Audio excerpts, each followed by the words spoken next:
অজু করার নিয়ম। অজুতে নিয়ত করা সুন্নাত।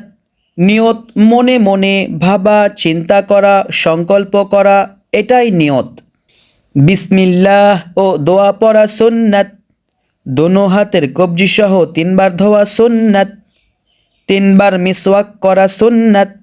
3 বার মিসওয়াক করা বলতে 1 বার মিসওয়াক করে পানি ব্যবহার করা, এভাবে 3 বার। 3 বার কুলি করা সুন্নাত।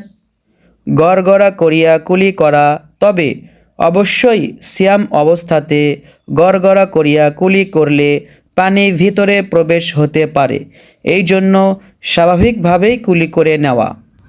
3 বার নাকে পানি দেওয়া সুন্নাত। অবশ্যই নাকের নরম স্থান পর্যন্ত পৌঁছানো, তবে সিয়াম পালন অবস্থায় সাবধান, পানি যেন ভিতরে প্রবেশ না হয়। সমস্ত মুখ 3 বার ধোয়া সুন্নাত। ডান হাতের কনুই সহ 3 বার ধোয়া সুন্নাত।